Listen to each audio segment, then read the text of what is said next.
FD 1997ರಲ್ಲಿ ಕೇಳಿದಂತ ಪ್ರಶ್ನೆ, ಭಾರತ ಸಂವಿಧಾನ ಸಭೆಯ ಅಧ್ಯಕ್ಷರಾದವರು ಯಾರು? ಭಾರತ ಸಂವಿಧಾನ ಸಭೆಯ ಅಧ್ಯಕ್ಷರಾದವರು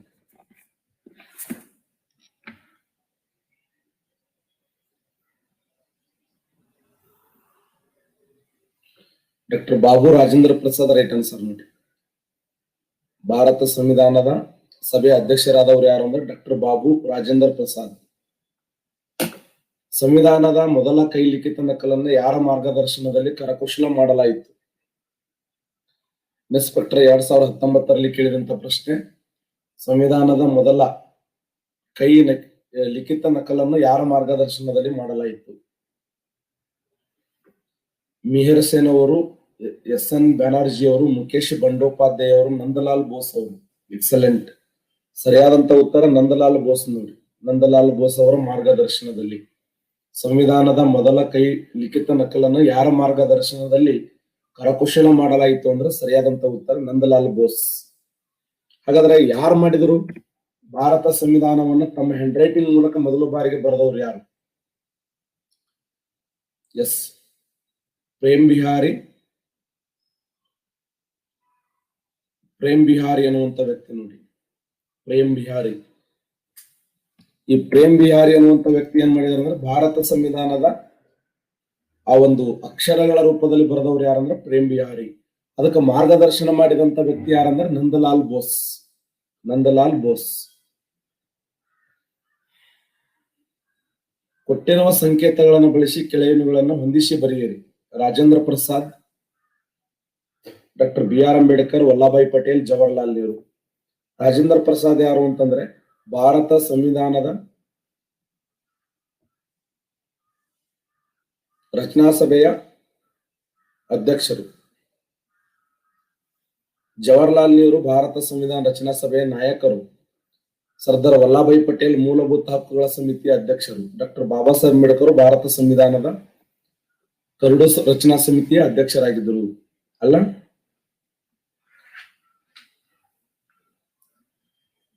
ಇದರ ಯಾವ್ದು ಕರೆಕ್ಟ್ ಆಯ್ತು ನೋಡಿ. C4 ಒಂದೇ ಇದೆಯಲ್ಲ.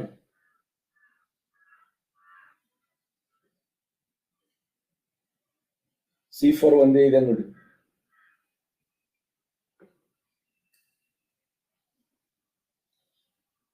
ಎಪ್ಪತ್ತೆರಡು.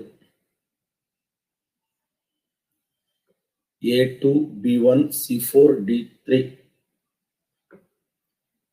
ಸಂಕೇತಗಳನ್ನು ಆಧರಿಸಿ ಕರೆಕ್ಟ್ ಮ್ಯಾಚ್ ದ ಫಾಲೋಯಿಂಗ್ಸ್. ಸಂವಿಧಾನ ರಚನಾ ಸಮಿತಿ ಅಧ್ಯಕ್ಷರಾದವರು ಯಾರು?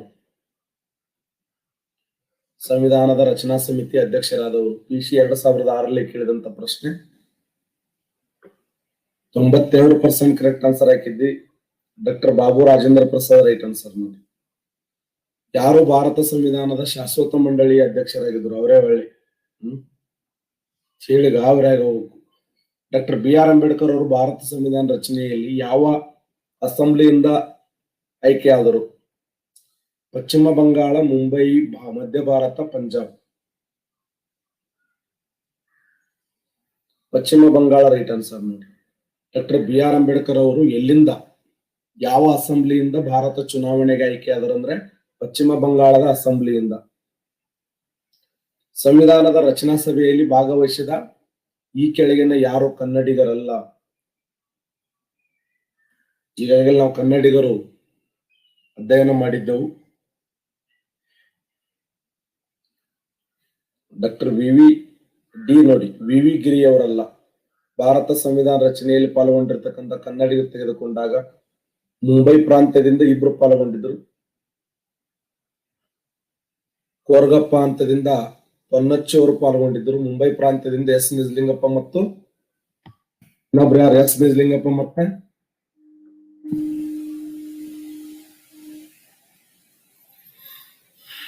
R ದಿವಾಕರ್ ಅವರು. S ನಿಜಲಿಂಗಪ್ಪ ಮತ್ತು R ದಿವಾಕರ್ ಅವರು. R ದಿವಾಕರ್ ಮತ್ತು S ನಿಜಲಿಂಗಪ್ಪ ಅವರು. ಇನ್ನು ಮೈಸೂರು ಪ್ರಾಂತ್ಯದಿಂದ ಎಷ್ಟು ಜನ ಪಾಲ್ಗೊಂಡಿದ್ರು? ಮೈಸೂರು ಪ್ರಾಂತ್ಯದಿಂದ 7 ಜನ ಪಾಲ್ಗೊಂಡಿದ್ರು ನೋಡಿ. ಇದು ಕ್ವಶನ್ ಆಗಿದೆ.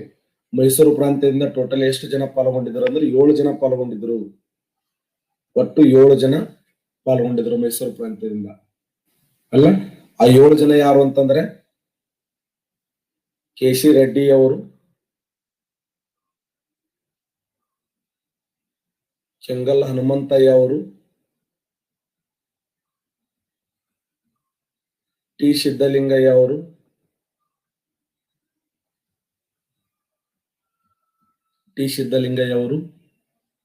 ಮತ್ತೆ ಟಿ. ಚೆನ್ನಯ್ಯ ಅವರು,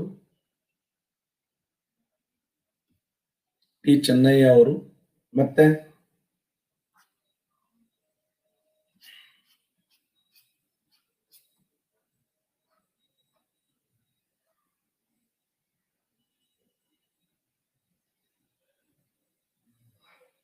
ಆರ್ ಗುರುದೇವ್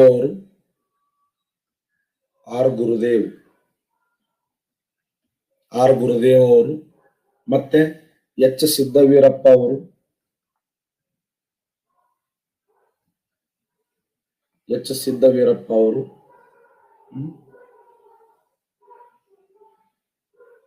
ಮತ್ತೆ ಇನ್ನೊಬ್ರು ಯಾರು, ಎಸ್. ವಿ.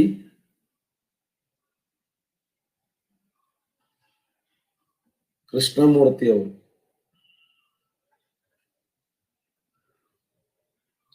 ಇವರು ಕರ್ನಾಟಕ ರಾಜ್ಯದಿಂದ ಮೈಸೂರು ಸಂಸ್ಥಾನದಿಂದ ಸೆಲೆಕ್ಟ್ ಆದವರು.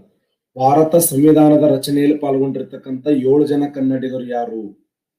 ಕೆ.ಸಿ. ರೆಡ್ಡಿ ಅವರು, ಕೆ. ಹನುಮಂತಯ್ಯ ಅವರು, ಟಿ. ಸಿದ್ದಲಿಂಗಯ್ಯ ಅವರು, ಟಿ. ಚೆನ್ನಯ್ಯ ಅವರು, ಆರ್. ಗುರುದೇವ್ ಅವರು, ಎಚ್. ಸಿದ್ದವೀರಪ್ಪ ಅವರು, ಎಸ್. ವಿ. ಕೃಷ್ಣಪ್ಪ ಅವರು. ಭಾರತ ಸಂವಿಧಾನದಲ್ಲಿ ಪಾಲ್ಗೊಂಡ ಹೆಣ್ಣು ಮಕ್ಕಳ ಸಂಖ್ಯೆ ಎಷ್ಟು? ಭಾರತ ಸಂವಿಧಾನದಲ್ಲಿ 15 ಜನ ಹೆಣ್ಣು ಮಕ್ಕಳು ಭಾರತ ಸಂವಿಧಾನದಲ್ಲಿ ರಚನೆಯಲ್ಲಿ ಪಾಲ್ಗೊಂಡಂತ ಹೆಣ್ಣು ಮಕ್ಕಳು 15 ಜನ. ಆ 15 ಜನರಲ್ಲಿ ಏಕೈಕ ಮುಸ್ಲಿಂ ಹೆಣ್ಣು ಮಗಳು ಕುದುಶಿಯಾ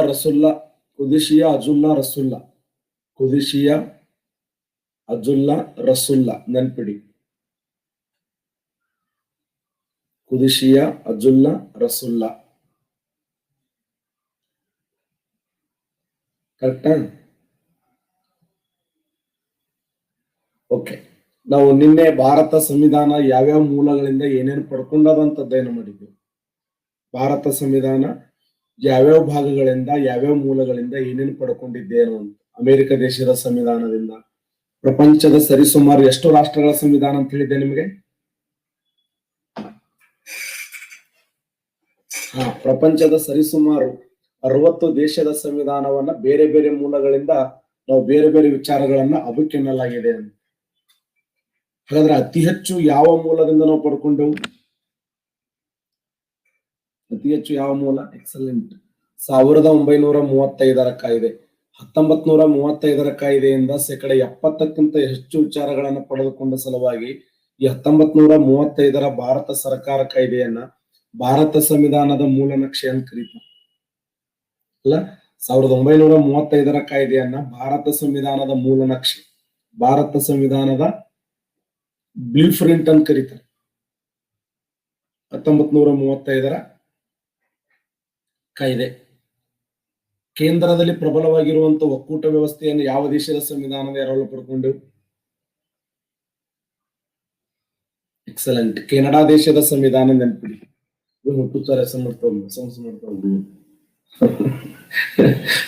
ಬೆಕ್ನಾಳ ಸಂವಿಧಾನ ಎಲ್ಲಾಕ್ ಬರುತ್ತೆ? ಬೆಕ್ನಾಳ ಸಂವಿಧಾನ ನಿಧಿಗಣ ಕೂತ್ ಒಳ್ಳೆ ನನಗೆ ಹೇಳತ್ತ ನಿಧಿಗಣಾಗಿದ್ದೀರಿ ಅಂತ.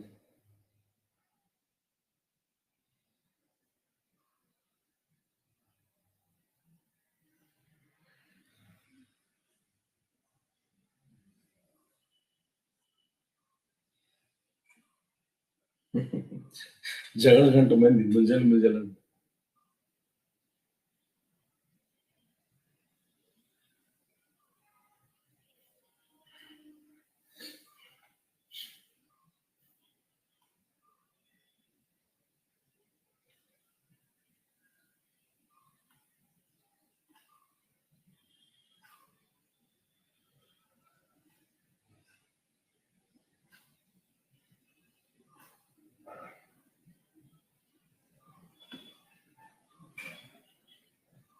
ನಮಸ್ಕಾರ ಮಾಡ್ರಿ ಎಲ್ಲರೂ.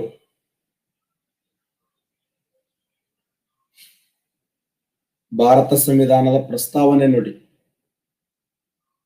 ಭಾರತ ಸಂವಿಧಾನದ ಪ್ರಸ್ತಾವನೆ. ಭಾರತ ಸಂವಿಧಾನದ ಪ್ರಸ್ತಾವನೆಯ ವಿಶೇಷ ಏನು ಅಂತಂದ್ರೆ ಇಲ್ಲಿ ನೋಡಿ, ನಮ್ಮ ಭಾರತ ಸಂವಿಧಾನದ ಪ್ರಸ್ತಾವನೆ, ನಮ್ಮ ಭಾರತ ಸಂವಿಧಾನದ ಪ್ರಸ್ತಾವನೆ ವಿಶೇಷ ಏನು?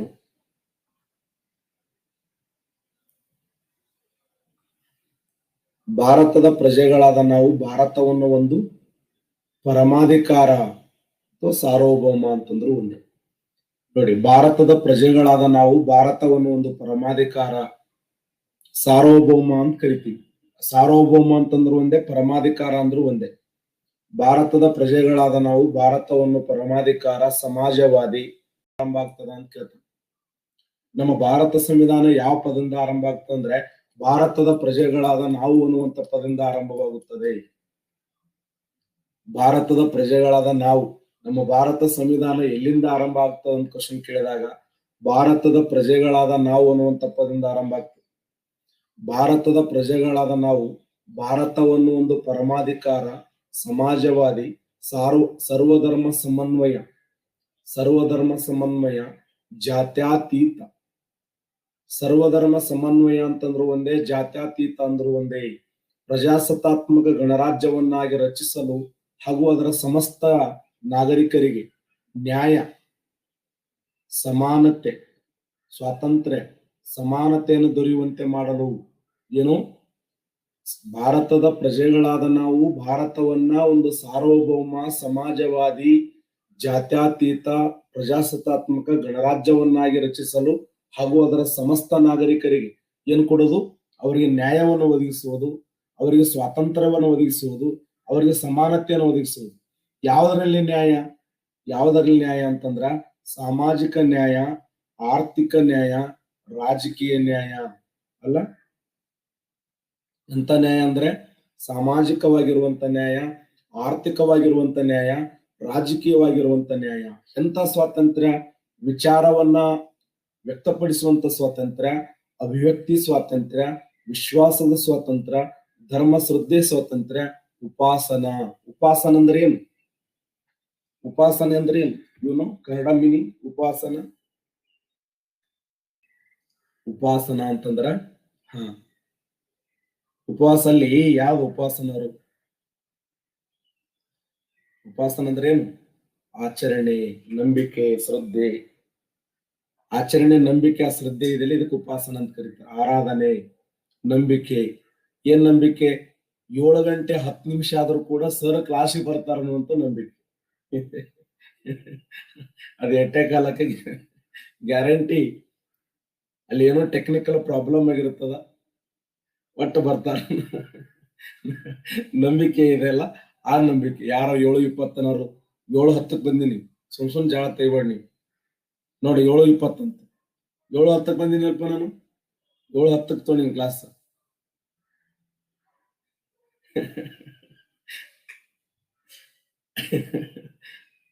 ಆಯ್ತು, 7:16 ನಾವು 7:16 ಅನ್ನೋದು ಹೆಂಗ, 7:20 ಅನ್ನೋದು ಹೆಂಗ? ಸುಮ್ ಜಗಳಲ್ಲ ಮುಂಜಾನೆ ಇದ್ದು ಎಷ್ಟು ವಾಜ್ಯ ಮಾಡೋಣ. ಅದು ಎಟ್ಟಾಕಿರಲ್ಲ, ಕುಂತಿರಲ್ಲ ಪೇಶನ್ಸ್ ಇಂದ. ನಮ್ಮ ಸರ್ ಬಂದೇ ಬರ್ತಾರ ಅನ್ನುವಂತ ಛಲ, ಆ ನಂಬಿಕೆ ಅದ್ರ ಮೇಲೆ ಕೂತಿರಲ್ಲ. ಇದನ್ನ ಏನಂತ ಕರೀತಾರಂದ್ರೆ ನಂಬಿಕೆ, ಆರಾಧನೆ ಅಥವಾ ಉಪಾಸನ ಅಂತ ಕರೀತಾರೆ.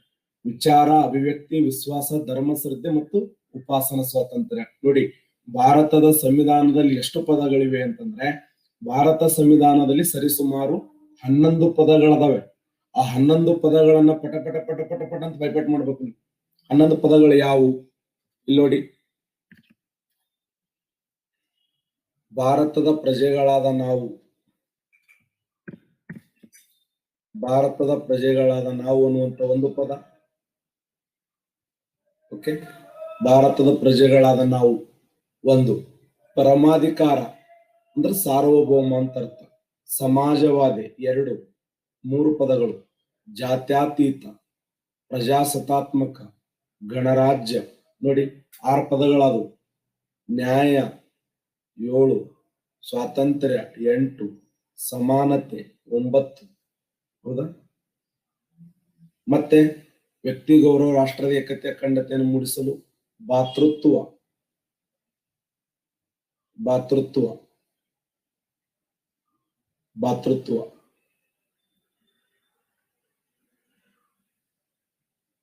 ರಾಷ್ಟ್ರದ ಏಕತೆ,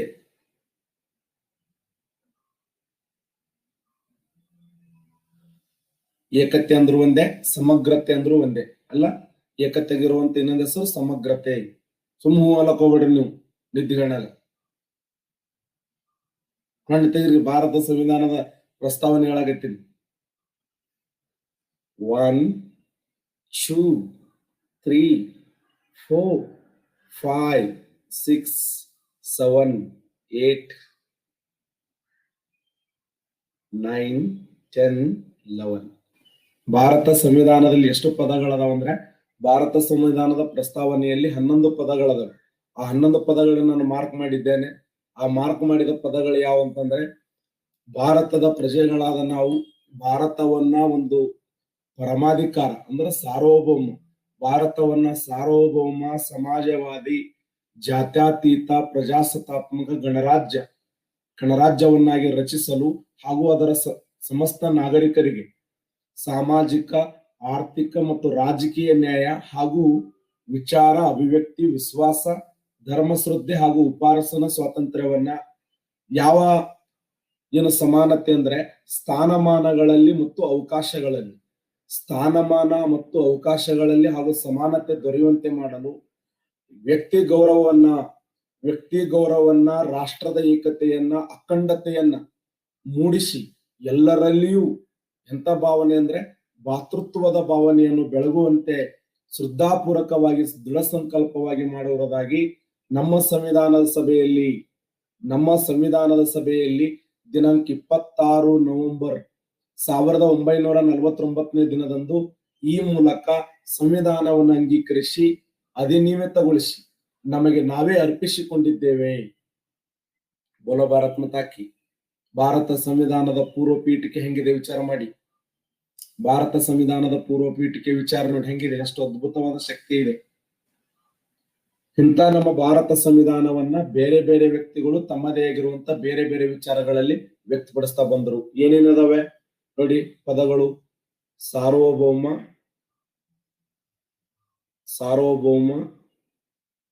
ಅನುಕ್ರಮವಾಗಿ ಸಾರ್ವಭೌಮ ಆದ್ಮೇಲೆ ಎರಡನೇ ಪದ ಯಾವುದು? ಎಕ್ಸಲೆಂಟ್.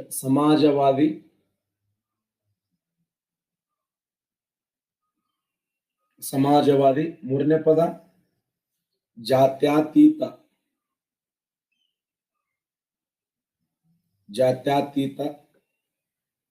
ನಾಲ್ಕನೇ ಪದ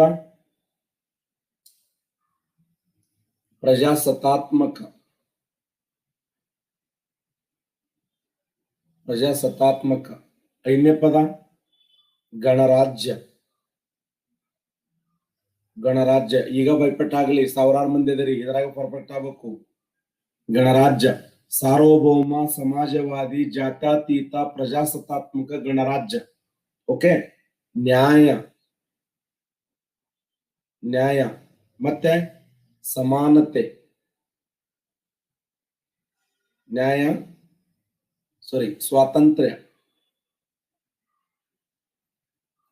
ಸ್ವಾತಂತ್ರ್ಯ, ಸಮಾನತೆ, ಮತ್ತೆ ಏಕತೆ ಅಂದ್ರೂ ಒಂದೇ, ಇಲ್ಲಿ ಸಮಗ್ರತೆ ಅಂದ್ರೂ ಒಂದೇ. ಭ್ರಾತೃತ್ವ ಅಥವಾ ಭಾತೃತ್ವ ಅನ್ನುವಂತ ಪದ. ಭಾರತ ಸಂವಿಧಾನದಲ್ಲಿ ಎಷ್ಟು ಪದಗಳದಾವ ಅಂತಂದ್ರೆ, ನಮ್ಮ ಭಾರತ ಸಂವಿಧಾನ ರಚನೆಯಲ್ಲಿ 11 ಪದಗಳನ್ನು ನೋಡ್ತೀವಿ. ಭಾರತದ ಪ್ರಜೆಗಳಾದ ನಾವು ಅನ್ನುವಂತ ಪದ, ಭಾರತದ ಸಮಸ್ತ ಪ್ರಜೆಗಳಾದ ನಾವು, ಸಾರ್ವಭೌಮ, ಸಮಾಜವಾದಿ, ಜಾತ್ಯತೀತ, ಪ್ರಜಾಸತ್ತಾತ್ಮಕ ಗಣರಾಜ್ಯವನ್ನಾಗಿ. ಹಾಗಾದ್ರೆ ಭಾರತ ಸಂವಿಧಾನದ ಮೂಲ ಪೀಠಿಕೆಯಲ್ಲಿ ಯಾವ್ಯಾವ ಇರಲಿಲ್ಲ ಅಂತಂದ್ರೆ, ಸಮಾಜವಾದಿ ಮತ್ತು ಜಾತ್ಯತೀತ ಅನ್ನುವಂಥ ಪದಗಳು ಇರಲಿಲ್ಲ. ಶ್ರೀಮತಿ ಇಂದಿರಾ ಗಾಂಧಿಯವರು ಭಾರತ ಸಂವಿಧಾನದ 42ನೇ ತಿದ್ದುಪಡಿ 1976 1976 ಭಾರತ ಸಂವಿಧಾನದ 42ನೇ ತಿದ್ದುಪಡಿಯ ಮೂಲಕ ನೆನಪಿಡಿ. 1976 ಸಂವಿಧಾನದ 42ನೇ ತಿದ್ದುಪಡಿಯ ಮೂಲಕ 3 ಪದಗಳನ್ನ ಭಾರತ ಸಂವಿಧಾನದಲ್ಲಿ ಸೇರಿಸಿದರು. ಆ 3 ಪದಗಳು ಯಾವಂದ್ರೆ ಸಮಾಜವಾದಿ ಅನ್ನುವಂತ ಒಂದು ಪದ, ಜಾತ್ಯತೀತ ಅನ್ನುವಂತ ಒಂದು ಪದ, ಇನ್ನೊಂದು ಯಾವುದು ಈ ಏಕತೆ ಅಥವಾ ಸಮಗ್ರತೆ ಅನ್ನುವಂತ ಪದ ಇದೆಯಲ್ಲ, ಏಕತೆ ಮತ್ತು ಸಮಗ್ರತೆ ಅನ್ನುವಂತ ಪದವನ್ನ ಭಾರತ ಸಂವಿಧಾನದಲ್ಲಿ ಯಾವ ವರ್ಷ ಅಂದ್ರೆ 1976 ಸಂವಿಧಾನದ 42ನೇ ತಿದ್ದುಪಡಿಯ ಮೂಲಕ ಭಾರತದ ಸಂವಿಧಾನದಲ್ಲಿ ಸೇರ್ಪಡೆಯಾಗಿದ್ದು ಒಂದು ಹೆಮ್ಮೆಯ ಸಂಗತಿ ಅಂತ ಹೇಳ್ತೀವಿ ನಾವು. ಯಾಕಂದ್ರೆ ಆ ಸಮಾಜವಾದಿ ಅನ್ನುವಂತ ಪದ ಸಾಮಾನ್ಯ ಪದ ಅಲ್ಲ. ಸಮಾಜವಾದಿ ಅನ್ನುವಂತ ಪದ ಏನು ಅಂತಂದ್ರೆ ಮೂಲ ಜನಾಂಗದವರ ಉದ್ಧಾರವನ್ನು ಮಾಡುವುದು, ಮೂಲ ಜನಾಂಗದ ಜನತೆಯನ್ನು ಉದ್ಧಾರ ಮಾಡುವುದು. ಯಾರು ಬಿದ್ದಿರಿ ಪಗರನವರು, ಅಂಬರೀಶ್ ಕುಂಬಾರ. ಮೂಲ ಜನಾಂಗದವರನ್ನ ಅಭಿವೃದ್ಧಿ ಮಾಡುದು,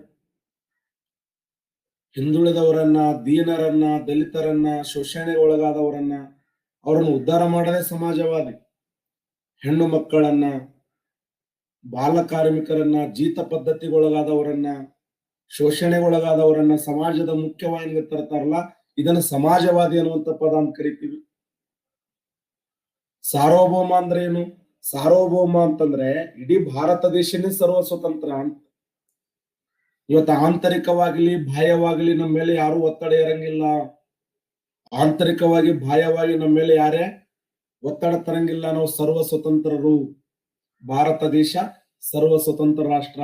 ಆಂತರಿಕವಾಗಿರುವಂತಹ ವಿಚಾರ ಆಗಿರಬಹುದು, ಬಾಹ್ಯವಾದಂತ ವಿಚಾರ ಆಗಿರಬಹುದು, ನಮ್ಮ ಮೇಲೆ ಯಾರು ಕೂಡ ಆಳ್ವಿಕೆ ಮಾಡಂಗಿಲ್ಲ, ನಮ್ಮ ಮೇಲೆ ಯಾರು ದಬ್ಬಾಳಿಕೆ ಮಾಡಂಗಿಲ್ಲ. ಇವತ್ತು ನಾವು ಕಾಮನ್ವೆಲ್ತ್ ರಾಷ್ಟ್ರದ ಸದಸ್ಯ ಆಗಿದ್ದೇವೆ, ವಿಶ್ವಸಂಸ್ಥೆಯ ಸದಸ್ಯ ರಾಷ್ಟ್ರ ಆಗಿದ್ದೇವೆ, IMF ನ ಸದಸ್ಯ ರಾಷ್ಟ್ರ ಆಗಿದ್ದೇವೆ, IBRD ಯ ಸದಸ್ಯ ರಾಷ್ಟ್ರ ಆಗಿದ್ದೇವೆ. ಹಂಗಂತೇಳಿ IMF ನ ಮೇಲೆ ಮುಂಗ್ ತೋರ್ಸಂಗಿಲ್ಲ. ಇವತ್ತು IBRD ನಮ್ಮ ಮೇಲೆ ಇಲ್ಲ ನೀವು ಹಿಂಗ್ ಮಾಡ್ಬೇಕಂತ ಹೇಳಂಗಿಲ್ಲ. ವಿಶ್ವಸಂಸ್ಥೆ ನಮ್ಮ ಮೇಲೆ ಒತ್ತಡ ಹಾಕಂಗಿಲ್ಲ. ನಾವು ಸರ್ವ ಸ್ವತಂತ್ರರು. ಭಾರತ ದೇಶ ಆಂತರಿಕವಾಗಿ ಬಾಹ್ಯವಾಗಿ ಸರ್ವ ಸ್ವತಂತ್ರ ಅದೀವಿ ನಾವು. ನಮ್ಮ ಮೇಲೆ ಇಲ್ಲಿವರೆಗೆ ಯಾರು ಕೂಡ ಅಧಿಕೃತವಾಗಿ ಬಹಿರಂಗವಾಗಿ ಯುದ್ಧ ಘೋಷಣೆ ಮಾಡಿ ಎಂಟ್ರಿ ಕೊಟ್ಟೇ ಇಲ್ಲ. ನೆನಪಿರ್ಲಿ ನಿಮ್ಗೆ. ಇಲ್ಲಿವರೆಗೆ ಭಾರತ ದೇಶ ಯಾರು ಬಿದ್ದಿರಿ ಅನ್ನೋರು ಅಪ್ಪಿತಪ್ಪಿ ಇಲ್ಲಿಯವರೆಗೆ ಅಡ್ಡ ಮಾರ್ಗದ ಮೂಲಕನೇ ಬಂದಾರವ್ರು.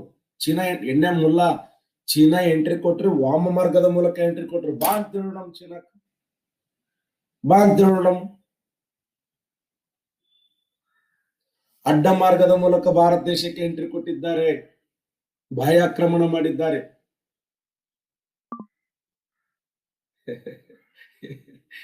ಯಾರಾಗಿರ್ಲಿ ಬಿಡಿ ಸರ್, ನಾ ಏನ್ ಅಂದಿನಿ ಏನು?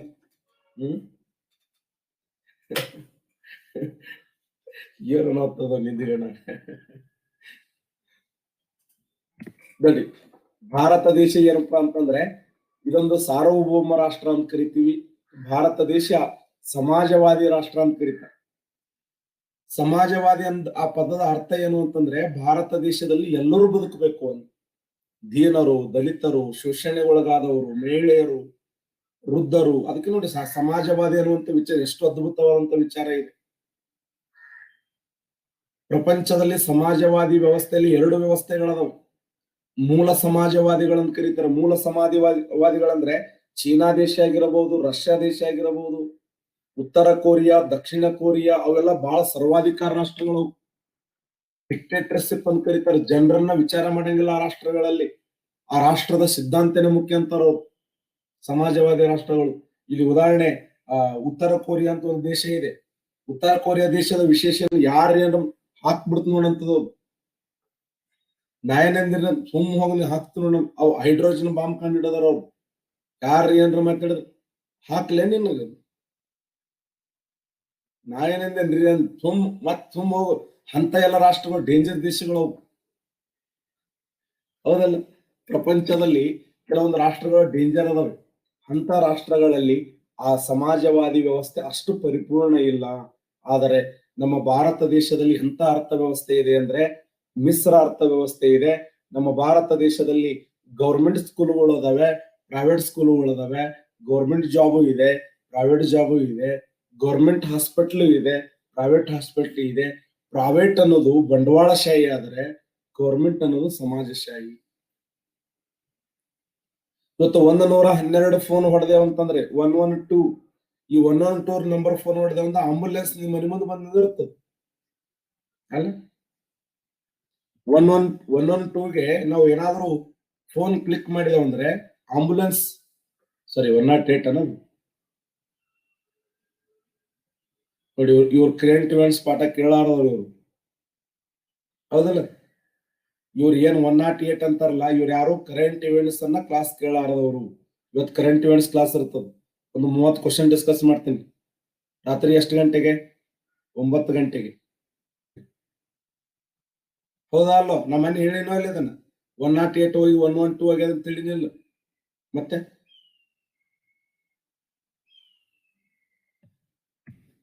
ಭಾರತ ನೋಡಿ, ನಾವು 112 ಫೋನ್ ಮಾಡಿದೇವ್ ಅಂದ್ರೆ ಆಂಬುಲೆನ್ಸ್ ನಮ್ಮ ಮನೆ ಮುಂದೆ ಬಂದ್ ನಿಂದಿರ್ತದ ಅಂದ್ರೆ ಅದು ಸಮಾಜಶಾಹಿ, ಸಮಾಜವಾದಿ ವ್ಯವಸ್ಥೆ ಅಂತ ಕರೀತೀವಿ ಅಲ್ಲ.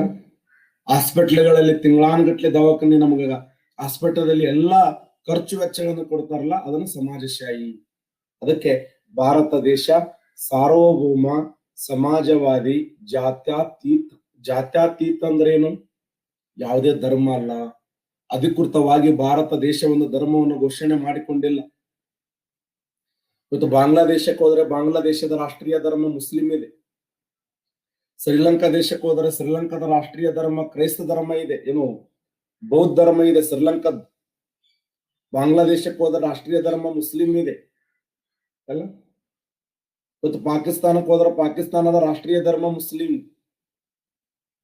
ಉತ್ತರ ಅಮೆರಿಕ ಹೋದ್ರೆ ಅಮೆರಿಕ ದೇಶ ರಾಷ್ಟ್ರೀಯ ಧರ್ಮ ಕ್ರೈಸ್ತ ಕೆಥೋಲಿಕ್ ಕ್ರೈಸ್ತ. ಜರ್ಮನಿ ದೇಶಕ್ಕೆ ಹೋದರೆ ಜರ್ಮನಿ ದೇಶದ ರಾಷ್ಟ್ರೀಯ ಧರ್ಮ ಪ್ರೊಟೆಸ್ಟೆಂಟ್ ಕ್ರೈಸ್ತ. ಪ್ರಪಂಚದ ಎಲ್ಲಾ ದೇಶಗಳು ಧರ್ಮವನ್ನು ಸ್ವೀಕಾರ ಮಾಡಿದ್ರೆ ಪ್ರಪಂಚದಲ್ಲಿ ಧರ್ಮವನ್ನ ಸ್ವೀಕಾರ ಮಾಡದೆ ಇರುವಂತ ಏಕೈಕ ದೇಶ ಅಂದ್ರೆ ಭಾರತ. ಭಾರತ ದೇಶ ಧರ್ಮಾತೀತವಾಗಿರುವಂತ ರಾಷ್ಟ್ರ, ಜಾತ್ಯತೀತವಾಗಿರುವಂತ ರಾಷ್ಟ್ರ. ಎಲ್ಲಿ ಯಾವ್ದಾದ್ರು ಒಂದು ಧರ್ಮವನ್ನು ಸ್ವೀಕಾರ ಮಾಡಿದ್ರೆ ಇನ್ನೊಬ್ಬರ ಮನಸ್ಸಿಗೆ ನೋವಾಗ್ತದೇನೋ, ಇನ್ನೊಬ್ಬರ ಭಾವನೆಗಳಿಗೆ ಮನಸ್ಸಿಗೆ ನೋವಾಗ್ತದೇನೋ ಅಂತೇಳಿ ಭಾರತ ದೇಶ ಜಾತ್ಯತೀತ ಅನ್ನುವಂತ ಪದವನ್ನು ಸ್ವೀಕಾರ ಮಾಡಿದೇವಲ್ಲ, ಸರ್ವ ಧರ್ಮ ಅನ್ನುವಂತ ಒಂದು ಪದವನ್ನು ಸ್ವೀಕಾರ ಮಾಡಿದೇವಲ್ಲ. ಅಲ್ಪಸಂಖ್ಯಾತರಾಗಿರುವಂತ ಜೈನರಾಗಿರಬಹುದು, ಬೌದ್ಧರಾಗಿರಬಹುದು, ಸಿಖ್ರಾಗಿರಬಹುದು, ಇಸ್ಲಾಂ ಆಗಿರಬಹುದು, ಅವರ ಮನಸ್ಸಿಗೆ ಭಾವನೆಗಳಿಗೆ ನೋವಾಗಬಾರದು ಅನ್ನುವಂತ ಉದ್ದೇಶಕ್ಕಾಗಿ ಅದಕ್ಕೆ ಭಾರತವನ್ನ ಜಗದ್ಗುರು ಅಂತ ಕರೀತೀವಿ. ಭಾರತವನ್ನ ಯಾಕೆ ನಾವು ಜಗದ್ಗುರು ಅಂತ ಕರಿತೀವಿ ಅಂದ್ರೆ ಇನ್ನೊಬ್ಬರ ಮನಸ್ಸಿಗೆ ನೋವಾಗಬಾರ್ದು ಅಂತಿದೆಯಲ್ಲ, ಇನ್ನೊಬ್ಬರ ಭಾವನೆಗಳಿಗೆ ನೋವಾಗಬಾರದು ಅಂತಿದೆಯಲ್ಲ, ಆ ಉದ್ದೇಶಕ್ಕಾಗಿ ಭಾರತ ದೇಶ ಈ ಸರ್ವ ಧರ್ಮ ಅನ್ನುವಂತ ಪದವನ್ನು ಸ್ವೀಕಾರ ಮಾಡಿತ್ತು, ಜಾತ್ಯತೀತ ಅನ್ನುವಂತ ಪದವನ್ನು ಸ್ವೀಕಾರ ಮಾಡಿತ್ತು. ಭಾರತ ಸಂವಿಧಾನದಲ್ಲಿ 25ನೇ ವಿಧಿ ಯಾರಿಗೆ ಏನ್ ಕರೆಕ್ಟ್ ಅನ್ಸ ಆ ಧರ್ಮ ಸ್ವೀಕಾರ ಮಾಡಬಹುದು. ಭಾರತ ಸಂವಿಧಾನದ 25ನೇ ವಿಧಿ ಏನಂತಂದ್ರೆ ನಿಮಗೆ ಯಾವ್ಯಾವ ಧರ್ಮಗಳು ಸುಟೇಬಲ್ ಅನಿಸ್ತಾವಲ್ಲ ಆ ಧರ್ಮವನ್ನು ನೀವು ಸ್ವೀಕಾರ ಮಾಡಬಹುದು. ಧರ್ಮವನ್ನು ಸ್ವೀಕಾರ ಮಾಡಬಹುದು ಅಷ್ಟೇ ಅಲ್ಲ, ಧರ್ಮವನ್ನು ಪ್ರಚಾರ ಮಾಡಬಹುದು. ಭಾರತ ಸಂವಿಧಾನದಲ್ಲಿ 25ನೇ ಭಾರತ ಸಂವಿಧಾನದ 26ನೇ ವಿಧಿ ಏನಂತಂದ್ರೆ ಧರ್ಮದ ಹೆಸರಿನಲ್ಲಿ ಸಂಘ ಸಂಸ್ಥೆಗಳನ್ನು ಕಟ್ಟಬಹುದು. ಆ ಧರ್ಮದ ಹೆಸರಿನಲ್ಲಿ ಸಂಘ ಸಂಸ್ಥೆಗಳನ್ನು ಮುಕ್ತವಾಗಿ ಕಟ್ಟಲಕ್ಕೆ ಅವಕಾಶ ಇದೆ. 27ನೇ ವಿಧಿ ಏನಂತಂದ್ರೆ ಧರ್ಮದ ಹೆಸರಿನಲ್ಲಿ ದೇಣಿಗೆಯನ್ನು ಸಂಗ್ರಹ ಮಾಡಬಹುದು. ದೇಣಿಗೆಯನ್ನು ಸಂಗ್ರಹ ಮಾಡಕ್ ಸಾಧ್ಯ ಇದೆ. 28ನೇ ವಿಧಿ ಏನಂತಂದ್ರೆ ಧರ್ಮ ಪ್ರಚಾರವನ್ನ ಶಾಲಾ ಕಾಲೇಜುಗಳಲ್ಲಿ ಧರ್ಮ ಪ್ರಚಾರಕ್ಕೆ ಅವಕಾಶ ಇದೆ. ಗೌರ್ಮೆಂಟ್ ಸ್ಕೂಲ್ಗಳಲ್ಲಿ 3 ತರದ ಶಾಲೆಗಳಿದಾವೆ. ಒಂದು ಗೌರ್ಮೆಂಟ್ ಸ್ಕೂಲ್ಗಳು, ಸರ್ಕಾರಿ ಶಾಲೆಗಳು, ಅನುದಾನ ಶಾಲೆಗಳು, ಇನ್ನೊಂದು ಸಂಪೂರ್ಣವಾಗಿ ಧಾರ್ಮಿಕ ಶಿಕ್ಷಣ ಸಂಸ್ಥೆಗಳಂತ ಬರ್ತವೆ. ಈ ಧಾರ್ಮಿಕ ಶಿಕ್ಷಣ ಸಂಸ್ಥೆಗಳಲ್ಲಿ ಧರ್ಮ ಪ್ರಚಾರ ಕಡ್ಡಾಯವಾಗಿರುತ್ತದೆ. ಇನ್ನು ಸರ್ಕಾರಿ ಶಾಲೆಗಳಲ್ಲಿ ಅವಕಾಶ ಇಲ್ಲ. ಸರ್ಕಾರಿ ಶಾಲೆಗಳಲ್ಲಿ ಹೋಗಿ ನಾ ಕ್ರೈಸ್ತ ಧರ್ಮ ಪ್ರಚಾರ ಮಾಡ್ತೀನಿ, ಇಸ್ಲಾಂ ಧರ್ಮ ಪ್ರಚಾರ ಮಾಡ್ತೀನಿ ಅಂತ ಹೇಳಿ ಹ್ಯಾಂಡಿಬೆಲ್ ತಗೊಂಡೋಗಿ ಹಂಚೋದಲ್ಲ. ಅಲ್ಲಿ ಇದು ನೋಡ್ರಪ್ಪ, ಇದು ನಮ್ ಧರ್ಮ ಅದ, ದಯವಿಟ್ಟು ನಿಮ್ ಕಾಲಿ ಉಳ್ತೀವಿ, ಒಟ್ಟು ಈ ಧರ್ಮಕ್ ಬರ್ರಿ ಅಂತ ಹೇಳಿ ಒಂದಿಷ್ಟು ಹ್ಯಾಂಡಿಬೆಲ್ ಮಾಡ್ಕೊಂಡು ಹೋಗಿ ನೋ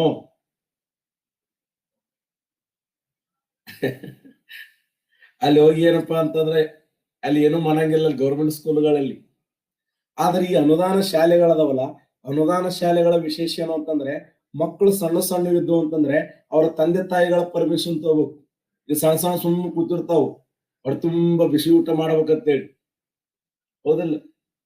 ಅವಕ್ ಹೋಗಿ ಈ ಧರ್ಮ ಓದ್ರಿ, ಈ ಧರ್ಮ ಇದು ಮಾಡ್ರಿ ಅಂತ ಪಾಲಿಸ್ರಿ ಅಂದ್ರ ಅವ್ ಸುಮ್ ಕುಂದಿರ್ತಾವ, ಏನೂ ಗೊತ್ತಾಗಿಲ್ಲ, ಗಣಪತಿ ಇದ್ದಂಗ ಇರ್ತಾವ ಸಣ್ಣ ಸಣ್ಣ ಸಣ್ಣ ಸಣ್ಣ.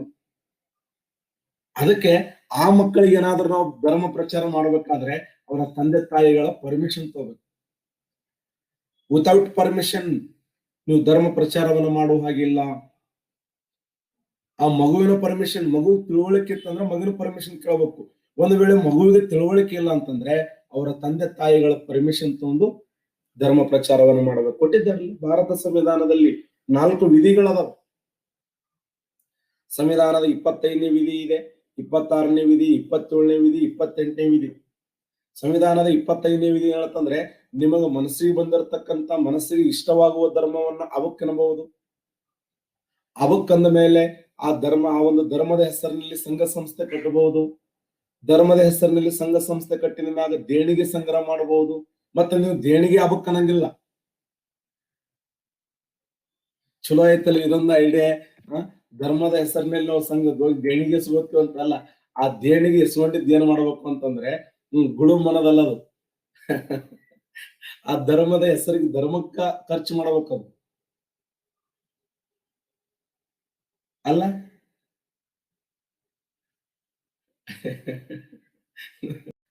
ನೀವು ಸ್ವಾಮಿಗಳು ಬಿಟ್ಟು ಮತ್ತೆ ಏನು ಹೊಟ್ಟೆ ತಲೆಗೆ ಇಲ್ಲೇ ಇಲ್ಲ ನಿಮ್ಗೆ. ಎಷ್ಟು ವಜ್ಜೆ ಮಾಡೋದು ಸೋನಿಯ. ನೋಡಿ, ಆ ಧರ್ಮದ ಹೆಸರಲ್ಲಿ ಸ್ವೀಕಾರ ಮಾಡಿರ್ತಕ್ಕಂಥ ಅಮೌಂಟ್ ಅನ್ನ, ಆ ಹಣವನ್ನ ಏನ್ ಮಾಡಂಗಿಲ್ಲ, ಗುಳುಮ್ ಅನ್ನಂಗಿಲ್ಲ. ಆಮೇಲೆ ಇನ್ನೊಂದು ವಿಶೇಷ ಏನಂತಂದ್ರೆ ಧರ್ಮ ಪ್ರಚಾರವನ್ನ ಮಾಡ್ಬೇಕಾದ್ರೆ ಈ ಒಂದು 3 ನಿಯಮಗಳನ್ನ ನಾವು ಕಡ್ಡಾಯವಾಗಿ ಪಾಲಿಸಲೇಬೇಕು. ಹಾಗಾದ್ರೆ ಭಾರತ ದೇಶ ಸಾರ್ವಭೌಮ, ಸಮಾಜವಾದಿ, ಜಾತ್ಯತೀತ, ಯಾರು ಬೇಕಾದರೂ ಯಾವ ಧರ್ಮವನ್ನು ಮುಕ್ತವಾಗಿ ಸ್ವೀಕಾರ ಮಾಡಬಹುದು. ವೇಷ ಬೇರೆ, ದೇಶ ಬೇರೆ, ವೇಷ ಬೇರೆ, ಭಾಷೆ ಬೇರೆ, ದೇಶ ಒಂದೇ ಭಾರತ, ಒಂದೇ ತಾಯಿ ಮಕ್ಕಳೆಂದು ಘೋಷಿಸೋಣ ಸಂತ. ಭಾರತ ದೇಶ ಸರ್ವ ಜನಾಂಗದ ಶಾಂತಿಯ ತೋಟದಂತೆ ಅಲ್ಲ. ನಮ್ಮ ದೇಶದಲ್ಲಿ 100 ಹಬ್ಬಗಳು, ಹರಿದಿನಗಳು. ಯಾರೋ ಅಲ್ಲಿ ವಿಹಾರದಲ್ಲಿ ಪ್ರಾರ್ಥನೆ ಮಾಡ್ತಿರ್ತಾರೆ, ಗುಹೆಗಳಲ್ಲಿ ಪ್ರಾರ್ಥನೆ ಮಾಡ್ತಿರ್ತಾರೆ, ಮಸೂದಿಗಳಲ್ಲಿ ಪ್ರಾರ್ಥನೆ ಮಾಡ್ತಿರ್ತಾರೆ, ದೇವಸ್ಥಾನಗಳಲ್ಲಿ ಭಜನೆ ಮಾಡ್ತಿರ್ತಾರೆ. ಯಾರ ಭಾವನೆಗಳಿಗೆ ಧಕ್ಕೆ ಬರುವಂತಿಲ್ಲ. ಭಾರತ ಸಂವಿಧಾನದಲ್ಲಿ ಏನಂತಂದ್ರೆ ಇನ್ನೊಂದು ಧರ್ಮಗಳಿಗೆ ಧಕ್ಕೆ ಬರುವಂತ ಭಾವನೆ ಅಲ್ಲ. ಅದಕ್ಕೆ ಜಾತ್ಯತೀತ ಅನ್ನೋ ಪದವನ್ನು ಬಳಸ್ತೀವಿ. ಜಾತ್ಯತೀತ, ಧರ್ಮಾತೀತ ಭಾರತ ದೇಶ ಧರ್ಮ ರಹಿತವಾಗಿರುವಂತ ರಾಷ್ಟ್ರ, ಜಾತಿ ರಹಿತವಾಗಿರುವಂತ ರಾಷ್ಟ್ರ. ಇಂಥ ಒಂದು ಸಂದರ್ಭದಲ್ಲಿ ನಾವು ನೋಡ್ತಾ ಇದ್ದೇವೆ, ಧರ್ಮಗಳ ನಡುವೆ ಕಲಹ ನಡೀತಾ ಇದೆ, ಜಾತಿಗಳ ಮಧ್ಯೆ ಕಲಹ ನಡೀತಾ ಇದೆ. ಯಾರು ಅಂಬೇಡ್ಕರ್ ಅವರು ಮಹಾತ್ಮ ಗಾಂಧೀಜಿ ಅವರು ಕಂಡಿರ್ತಕ್ಕಂಥ ಕನಸು, ಮಹಾತ್ಮ ಗಾಂಧೀಜಿ ಅವರು ಕಂಡಂತ ಕನಸು, ಅಣ್ಣ ಬಸವಣ್ಣನವರು ಕಂಡಂತ ಕನಸು ಏನಂದ್ರೆ ಜಾತಿ ರಹಿತವಾಗಿರುವಂತ ಸಮಾಜ ಆಗಲಿ ಅಂತ. ಆದ್ರೆ 21ನೇ ಶತಮಾನದ ವಿಶೇಷ ಏನು ಗೊತ್ತಿಲ್ಲ, ಜಾತಿಗಳ ಮಧ್ಯದಲ್ಲಿ ಹೋರಾಟ ನಡೀತಾ ಇದೆ. ಹೆಮ್ಮೆಯಿಂದ ಹೇಳ್ತಾ ಇದ್ದಾರೆ ನಾವು ಈ ಜಾತಿಯವರು ಅಂತ. ಬಸವಣ್ಣನವರು ಹೇಳಿದ್ದೇನು ಅಂತಂದ್ರೆ ಜಾತಿಗಳ ಮಧ್ಯದಲ್ಲಿ ಸಂಪೂರ್ಣವಾಗಿ ಏನಪ್ಪಾ ಅಂತಂದ್ರೆ ನಿರ್ಮೂಲನೆ ಆಗಬೇಕು, ಎಲ್ಲರೂ ನಾವು ಒಂದು ಅನ್ನುವಂತ ಭಾವ ಬೆಳಿಬೇಕು ಅನ್ನುವಂತ ಮಾತು ಬಸವಣ್ಣನವರು ಹೇಳಿದ್ದಾರಲ್ಲ. ಬಸವಣ್ಣನವರು 12ನೇ ಶತಮಾನದಲ್ಲಿ ಆ ಸಂಸತ್ತನ್ನ ಕಟ್ಟಿ ಅದರ ಉದ್ದೇಶ ಏನು ಅಂದ್ರೆ ಸಮಾಜದಲ್ಲಿ ಜಾತಿ ವ್ಯವಸ್ಥೆ ಹೋಗ್ಲಿ ಅಂತ. ಅದೇ ಬಸವಣ್ಣನ ವಿಚಾರಗಳನ್ನು ಮುಂದಿಟ್ಟುಕೊಂಡು ಇವತ್ತಿನ ಸಮಾಜನ ನೋಡ್ತಾ ಇದ್ದೇವಲ್ಲ, ಹೌದಾ? ನೋಡ್ತೀವಿ ನಾವು ಇವತ್ತಿನ ಸಮಾಜ. ನಮ್ಮ ಜಾತಿ ಮೇಲ್ಗೈ ಇದೆ, ನಮ್ಮ ಜನಾಂಗ ಮೇಲ್ಗೈ ಇದೆ, ನಾವು ಶ್ರೇಷ್ಠ ಅದೀವಿ, ನಮ್ಮಿಂದ ನಡೀತಾ ಇದೆ ಅನ್ನುವಂತ ಭಾವ ಇದೆಯಲ್ಲ, ಇದು ಡಾಕ್ಟರ್ ಬಾಬಾ ಸಾಹೇಬ್ ಅಂಬೇಡ್ಕರ್ ಬರೆದಿರ್ತಕ್ಕಂಥ ಸಂವಿಧಾನಕ್ಕೆ ಸಮಾನತೆ ಅನ್ನುವಂತ ಪದಕ್ಕೆ ಚ್ಯುತಿ ಬರ್ತಾ ಇದೆ. ಇದು ನಾವು ಪ್ರಜ್ಞಾತೀತವಾಗಿರುವಂತ ವ್ಯಕ್ತಿಗಳು ಅರ್ಥ ಮಾಡ್ಕೋಬೇಕು ಅಲ್ಲ. ಅದೇ ರಾಜಕಾರಣಿಗಳ ಒಂದು ಮನಸ್ಥಿತಿಯಿಂದ ಇಂಥ ಒಂದು ಅವಕಾಶಗಳು ಇಂಥವ್ ನೋಡ್ತಾ ಇದ್ದೇವೆ ನಾವು.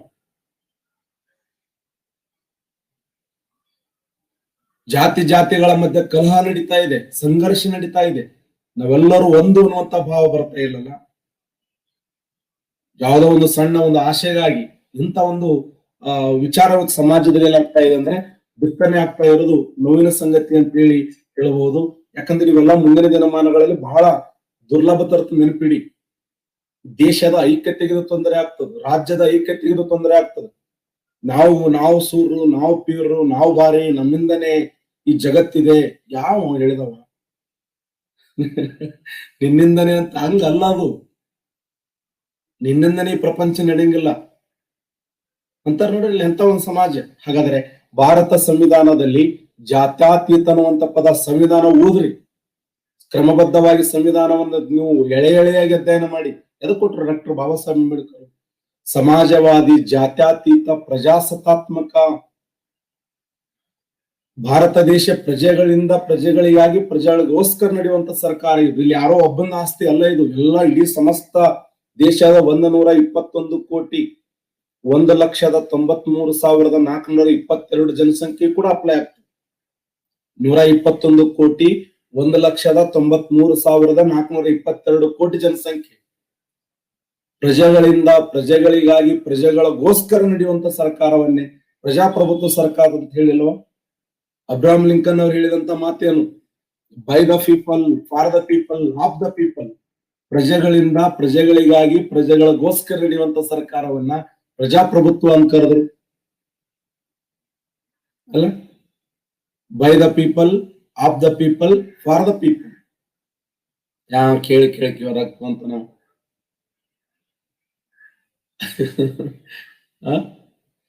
ಜನರಿಂದ ಜನರಿಗಾಗಿ ಜನರಿಗೋಸ್ಕರ ನಡೆಯುವಂತ ಸರ್ಕಾರವನ್ನ ನಾವು ಪ್ರಜಾಪ್ರಭುತ್ವ ಅಂತ ಕರಿತೀವಲ್ಲ.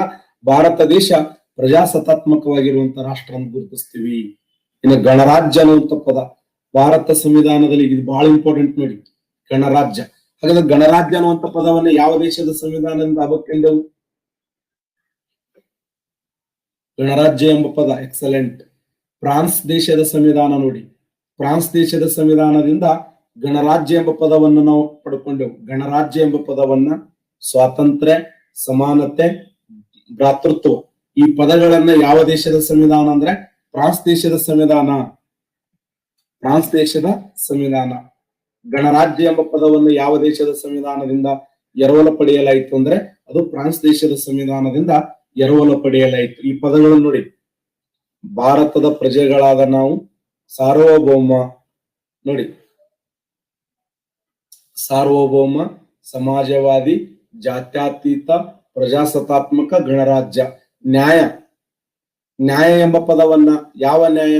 ಸಾಮಾಜಿಕ ನ್ಯಾಯ, ಆರ್ಥಿಕ ನ್ಯಾಯ, ರಾಜಕೀಯ ನ್ಯಾಯ. ನೋಡಿ ಎಂತ ಒಂದು ಅದ್ಭುತವಾದ ಪದ ಅದು. ನ್ಯಾಯ, ಎದರ ನ್ಯಾಯ? ಅದಕ್ಕೆ ಹೇಳ್ತಾರೆ ನೋಡಿ, ನ್ಯಾಯ ಬೇಕೆಂದೆನಿಸಿದವರಿಗೆ ಅನ್ಯಾಯವೆಸಗುವ ಬಂಡರ ಕಿಬ್ಬೆದೆಯ ಕೀಲು ಮುರಿದರ ಸಿಕ್ಕಿತೆ ನ್ಯಾಯ. ನ್ಯಾಯ ಬೇಕೆಂದೆನಿಸಿದವರಿಗೆ ಅನ್ಯಾಯವೆಸಗುವ ಬಂಡರ ಕಿಬ್ಬೆದೆಯ ಕೀಲು ಮುರಿದರ ಸಿಕ್ಕಿತೆ ನ್ಯಾಯ. ನೋಡಿ ಎಷ್ಟು ಅದ್ಭುತವಾದ ಶಕ್ತಿ ಇದೆ ಆ ಪದದಲ್ಲಿ.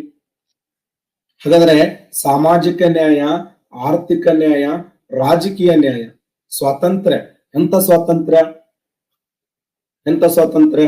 ಒಂದು ವಿಚಾರವಾದ ಸ್ವಾತಂತ್ರ್ಯ, ಅಭಿವ್ಯಕ್ತಿ ಸ್ವಾತಂತ್ರ್ಯ, ವಿಶ್ವಾಸ ಸ್ವಾತಂತ್ರ್ಯ, ಧರ್ಮ ಶ್ರದ್ಧೆ, ಉಪಾಸನ ಸ್ವಾತಂತ್ರ್ಯ. 5 ಸ್ವಾತಂತ್ರ್ಯಗಳನ್ನು ನೋಡಿ. ವಿಚಾರ, ಅಭಿವ್ಯಕ್ತಿಯನ್ನು ವ್ಯಕ್ತಪಡಿಸುವುದು, ವಿಶ್ವಾಸ, ಧರ್ಮ, ಶ್ರದ್ಧೆ, ಉಪಾಸನ ಸ್ವಾತಂತ್ರ್ಯ. ಸಮಾನತೆ, ಯಾವ ಸಮಾನತೆ?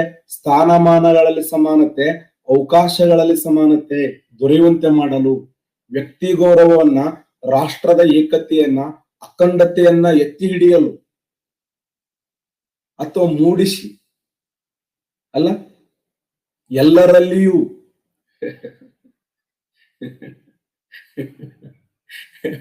ಆ ಶಬ್ದ ನೋಡಿ ರೋಮಾಂಚನ ಅನಿಸ್ತದ ನಮಗೆ.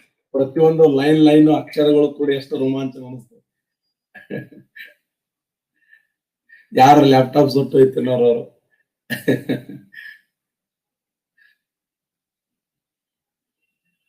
ನಿಧಿಗಣ ಸಂಸ್ಥೆ ಮುಂದ್ ಕೂತು ನೋಡಿ.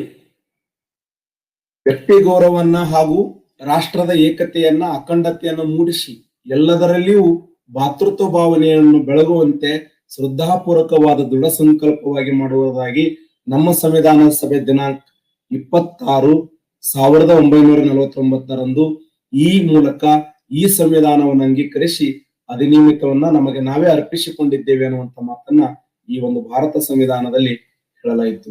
ಸಂವಿಧಾನದ ಪ್ರಸ್ತಾವನೆ ಅಂದ್ರೆ ಏನು? ಸಂವಿಧಾನದ ಪ್ರಸ್ತಾವನೆಯನ್ನ ಇಲ್ಲಿ ಒಬ್ರು ರಾಜಕೀಯ ಇತಿಹಾಸಕಾರ ಹೇಳ್ತಾರೆ, ಇದೊಂದು ರಾಜಕೀಯ ಜಾತಕ ಅಂತ. KM ಮುನ್ಸಿ ಅನ್ನುವಂತ ವ್ಯಕ್ತಿ ಹೇಳ್ತಾನೆ. KM ಮುನ್ಸಿ ಅವರು ಏನಂತಾರೆ ಅಂದ್ರೆ, ಇದೊಂದು ರಾಜಕೀಯ ಜಾತಕ. ನಮ್ಮ ಸಂವಿಧಾನದ ಪೂರ್ವ ಪೀಠಿಕೆ ತುಂಬಾ ಅರ್ಥಗರ್ಭಿತವಾದದ್ದು, ದೇಶದ ರಾಜಕೀಯ ವ್ಯವಸ್ಥೆ ಚಿತ್ರಣವನ್ನು ಚಿತ್ರಿಸುತ್ತದೆ. ಸಂವಿಧಾನದ ಕೈ ದೀಪವಾಗಿದೆ. ಎಂತ ಪದ ಬಳಸ್ಯಾರ! ಸಂವಿಧಾನದ ಕೈ ದೀಪವಾಗಿದೆ. ಇದನ್ನು ಕೆಲವರು ಸಂವಿಧಾನದ ಒಡವೆ ಅಂತ ಕರೀತಾರೆ. ಸಂವಿಧಾನದ ಒಡವೆ, ಜುವೆಲ್, ಸಂವಿಧಾನದ ಒಡವೆ ಅಂತ ಕರೆದ್ರೆ KM ಮುನ್ಸಿ ಅವರು ಹೇಳ್ತಾರೆ ಇದೊಂದು ರಾಜಕೀಯ ಜಾತಕ ಅಂತ ಕರೆದ್ರು. ಪ್ರಸ್ತಾವನೆ ಯಾವ ದಿನಾಂಕದಿಂದ ಆರಂಭವಾಯಿತು? ಡಿಸೆಂಬರ್ 13ನೇ ತಾರೀಕು ಪ್ರಾರಂಭ ಆಯಿತು, 1946. ಇದರ ಸಮಸ್ತ ಜವಾಬ್ದಾರಿಯನ್ನು ತೆಗೆದುಕೊಂಡವರು ಈ ದೇಶದ ಮಾಜಿ ಪ್ರಧಾನಮಂತ್ರಿಗಳು, ಅಪರೂಪದ ಪ್ರಧಾನಮಂತ್ರಿಗಳಾಗಿರುವಂತಹ ಸನ್ಮಾನ್ಯ ಶ್ರೀ ಜವಾಹರ್ಲಾಲ್ ನೆಹರು ಅವರು. 1946 ಡಿಸೆಂಬರ್ 13ರಂದು ಈ ಜವಾಬ್ದಾರಿಯನ್ನು ತಮ್ಮ ಹೆಗಲ ಮೇಲೆ ಇಟ್ಕೊಂಡ್ರು. ಇಲ್ಲ, ನಾ ಪ್ರಸ್ತಾವನೆ ಬರಿತೀನಿ ಅಂತ ಹೇಳಿ ಅಲ್ಲ, ಜವಾಹರ್ಲಾಲ್ ನೆಹರು ಅವರು ಈ ಒಂದು ಜವಾಬ್ದಾರಿಯನ್ನು ತೆಗೆದುಕೊಂಡು ದೇಹಗಳ ನಿರ್ಣಯ, ಸಂವಿಧಾನ ರಚನಾ ಸಭೆ ಜನವರಿ 22, 1947ರಂದು 1947 ಜನವರಿ 22ರಂದು ಅಂಗೀಕರಿಸ್ತದೆ ಸಂವಿಧಾನ ರಚನಾ ಸಭೆ. ಈ ನಿರ್ಣಯವು ಭಾರತದ ಸ್ವಾತಂತ್ರ್ಯ, ಗಣರಾಜ್ಯ, ಪ್ರಜೆಗಳ ಪರಮಾಧಿಕಾರ, ಜನತೆಯ ಸಾಮಾಜಿಕ, ಆರ್ಥಿಕ, ರಾಜಕೀಯ ನ್ಯಾಯಗಳನ್ನ ಒದಗಿಸುವಂತ ಪ್ರಯತ್ನವನ್ನು ಮಾಡಿತ್ತಲ್ಲ, ಅದು ಅದ್ಭುತವಾಗಿರುವಂತ. ಸರ್, ಪ್ರಸ್ತಾವನೆ ಅಂದ್ರೆ ಏನ್ ಸರ? ನಾವು ಯಾವ್ದು ಪ್ರಸ್ತಾವನೆ ಅಂತ ಕರಿಬೇಕು? ಸಂವಿಧಾನದ ಪ್ರಸ್ತಾವನೆ, ಪೂರ್ವ ಪೀಠಿಕೆ. ಭಾರತ ದೇಶ ತನ್ನದೇ ಆದ ಪ್ರಸ್ತಾವನೆ ಹೊಂದಿದೆ. ಈ ಪ್ರಸ್ತಾವನೆ ಸಂವಿಧಾನದ ರಚನಾಕಾರರ ವಿಚಾರಧಾರೆಗಳನ್ನು ಒಳಗೊಂಡಿದೆ. ವಾಂಛೆಗಳು ಅಂತ ಕರೀತಾರಲ್ಲ, ವಿಚಾರಧಾರೆಗಳು. ಸಂವಿಧಾನದ ರೂಪರೇಷ, ಮೌಲ್ಯ, ಸಿದ್ಧಾಂತ, ಉದ್ದೇಶಗಳ ಸಾರಾಂಶವೇ ಭಾರತ ಸಂವಿಧಾನ. ನೆನ್ಪಿಡಿ ನೋಡಿ, ಸಂವಿಧಾನ ಅಂದ್ರೆ ಏನು? ಇಡೀ ಆ ಸಂವಿಧಾನದಲ್ಲಿ ಏನೇನದಲ್ಲ ಅದನ್ನು ಪ್ರತಿಬಿಂಬಿಸಬೇಕು. ಈ ಒಂದು ಭಾರತ ಸಂವಿಧಾನದಲ್ಲಿ ಇದೆಲ್ಲ ಇದೆ ಅಂತೇಳಿ ಆ ಸಂವಿಧಾನದ ಪ್ರಸ್ತಾವನೆಯ ಮುಖಪುಟ ಅದು. ಇಡೀ ಭಾರತ ಸಂವಿಧಾನವನ್ನು ಒಳಗೊಂಡಿರ್ತಕ್ಕಂಥ ಒಂದು ಸಣ್ಣದಾಗಿರುವಂತ ಚಿಕ್ಕದಾದ ಭಾಗ ಅದು. ಹೌದಾ ಅಲ್ಲೋ? ಇಡೀ ಸಂವಿಧಾನದ ಇವೆಲ್ಲ ಅದಾವಂತ ಹೇಳಿ ತಿಳಿಸ್ಬೇಕಲ್ಲಿ, ಬರೆದಿರ್ಬೇಕದು. ಇದನ್ನ ಏನಂತ ಕರೀತಾರೆ ಅಂದ್ರೆ ಪ್ರಸ್ತಾವನೆ ಅಂತ ಕರೀತಾರೆ. ನೋಡಿ, ಸಂವಿಧಾನದ ರೂಪರೇಷ, ಮೌಲ್ಯ, ಸಿದ್ಧಾಂತ, ಉದ್ದೇಶಗಳ ಸಾರಾಂಶವೇ ಸಂವಿಧಾನದ ಪ್ರಸ್ತಾವನೆಯಾಗಿದೆ. ಪ್ರಸ್ತಾವನೆ ಇದು ಜನತೆಯ ಧ್ಯೇಯಗಳನ್ನು ನಿರ್ಧರಿಸಿ ಘೋಷಿಸಿಕೊಂಡ ಆದರ್ಶ ತತ್ವಗಳಾಗಿದೆ. ಹಾಗಾದ್ರೆ ಭಾರತ ಸಂವಿಧಾನದ ಪ್ರಸ್ತಾವನೆಯನ್ನ ಯಾವ ದೇಶದ ಸಂವಿಧಾನದಿಂದ ಅವುಕ್ಕೆಂದೆವು? ಯಾರು ಹೇಳ್ತಾರೆ ನೋಡಮ್? ಯಾರು ಜಾಣ್ರದೆ ನೋಡಮ್? UK, United State of America 1935ರ ಭಾರತ ಸರ್ಕಾರದ ಕಾಯ್ದೆ. ಫ್ರಾನ್ಸ್ ದೇಶದ ಸಂವಿಧಾನ. ಯಾವ ರಾಷ್ಟ್ರದ ಸಂವಿಧಾನದಿಂದ ಅವುಕ್ಕೆಂದೆವು? ಶಬಾಷ್, 65% ಕರೆಕ್ಟ್ ಆನ್ಸರ್ ಮಾಡಿದ್ದೀರಿ. ಸರಿಯಾದಂತ ಉತ್ತರ ಯುನೈಟೆಡ್ ಸ್ಟೇಟ್ ಆಫ್ ಅಮೇರಿಕಾ. ನೋಡಿ, USA. ಈ ಯುನೈಟೆಡ್ ಸ್ಟೇಟ್ ಆಫ್ ಅಮೇರಿಕಾದಿಂದ ನಾವೇನ್ ಮಾಡಿದೆವು ಅಂದ್ರೆ ಈ ಪ್ರಸ್ತಾವನೆ ಅನ್ನುವಂತ ಪದವನ್ನ ಎರವಲವಾಗಿ ಪಡ್ಕೊಂಡೆವು. ಪ್ರಸ್ತಾವನೆ ಪದವನ್ನು ಯಾವ ದೇಶದ ಸಂವಿಧಾನದಿಂದ ಎರವಲವಾಗಿ ಪಡ್ಕೊಂಡೆವು ಅಂದ್ರೆ United State of America. Okay, ನಾಳೆ